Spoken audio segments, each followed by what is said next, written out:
नमस्कार बंधुरा तुम्हारा सबाई केमन आछो सुमार रान्नाघरे सबाइके स्वागत। बंधुरा आज के दारुण एक रेसिपि निये चले आसछि। आज के किन्तु तुम्हादेरके खासिर मांस दिए चप तैरी करे देखाबो और किभाबे करछि संगे थेके देखो। और भालो लागले अवश्यई लाइक करबे, शेयर करबे, सबस्क्राइब करबे। चलो बंधुरा ताहले किभाबे करछि देखबे।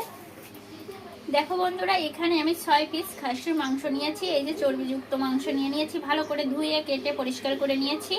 এখন এর ভিতরে কিছু মশলা আমি দিয়ে দেব। এখানে নিয়েছি পেঁয়াজ বাটা, রসুন বাটা, আদা বাটা, গরম মশলা বাটা, জিরে গুঁড়ো, ধনে গুঁড়ো আর লঙ্কা গুঁড়ো। এই কয়টা উপকরণ কিন্তু সবার বাড়িতেই থাকে। এই উপকরণ দিয়ে আমি ভালো করে এই মাংসটাকে মেখে নেব।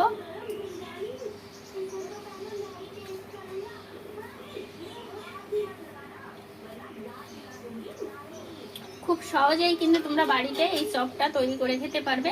আর স্বাদ মতো দিয়ে দেব লবণ আর হলুদ।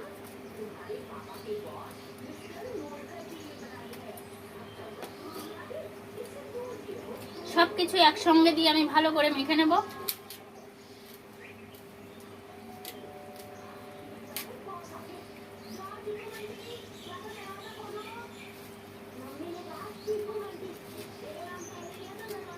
হলুদটা আমার কাছে একটু কম মনে হচ্ছে, আমি আরেকটু হলুদ দিয়ে দিচ্ছি।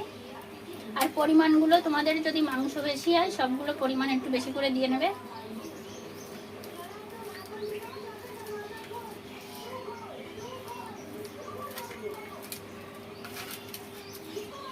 দেখো আমি ভালো করে মেখে নিয়েছি। এবার এখানে নিয়ে নিয়েছি ভিনিগার। আর ভিনিগার তোমাদের কাছে না থাকলে তোমরা লেবুর রসটা দিয়েও মেখে রাখতে পারো। আর আমি ভিনিগার দিয়েই মেখে রাখবো। ওই 1 চামচের মতো আমি ভিনিগার দিয়ে দিচ্ছি। দেখো বন্ধুরা আমি খুব সুন্দর করে মেখে নিয়েছি। আর কিছুক্ষণ ঢাকা দিয়ে রেখে দেবো 20 মিনিটের মতো।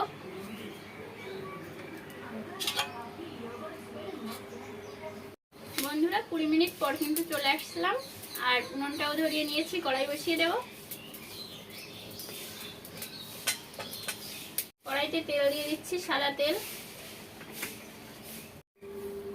ঢাকা খুলে দেখে নেব। আর এখানে নিয়ে নিয়েছি ময়দা। খুব অল্প উপকরণ দিয়ে তোমরা কিন্তু বাড়িতে এই চপটা তৈরি করে খেতে পারবে। 1 পিস মাংস আমি তুলে এরকম ময়দার ভিতরে দিয়ে দেবো আর এভাবে লাগিয়ে নেব আলতো হাতে। দেখো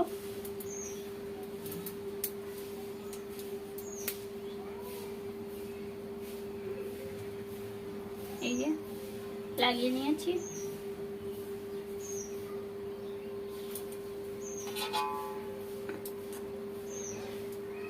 এভাবে একটা বাটিতে তুলে নিচ্ছি।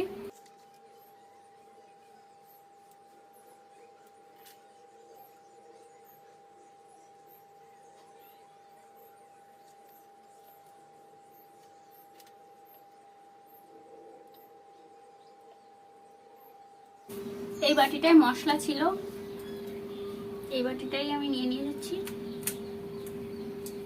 একইভাবে সবগুলো আমি মেখে নেব। দেখো ময়দা মেখে নিয়েছি, ভেজে নেওয়ার পালা। খুব অল্প আছে ভেজে নিতে হবে, তাড়াহুড়ো করলে কিন্তু ভিতরটা কাঁচা থেকে যাবে।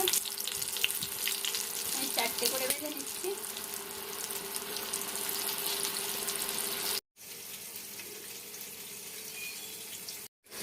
একটু উল্টে পাল্টে দিচ্ছি।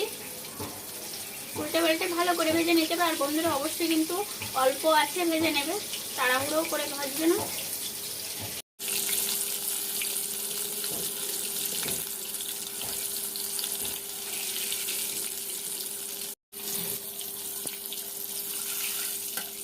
পাঁচ 6 মিনিট ভালো করে ভেজে নিয়েছি, অল্প আছে। আবার কিন্তু আমি ময়দার ভিতরে দিয়ে আরেকবার কোট করে নেব। আরেকবার কোট করতে করতে বাকি যেগুলো ছিল সেগুলো তেলের ভিতরে দিয়ে দেব।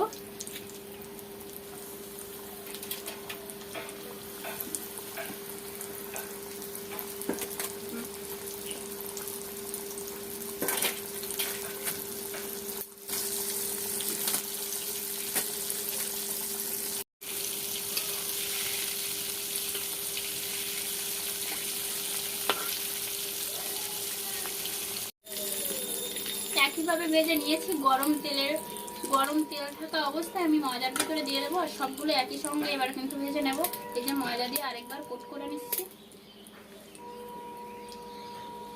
আগে যেগুলো কোট করে রেখেছিলাম দিয়ে দেবো তেলের ভিতরে।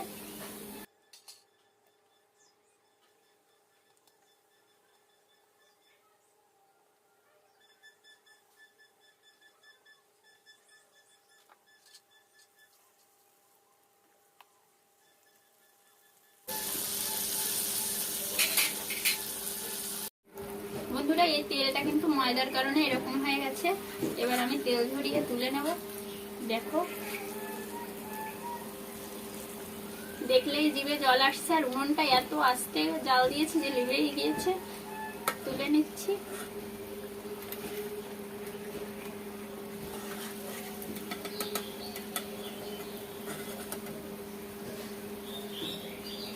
খুব সুন্দর একটা সেন্ট বেরোচ্ছে।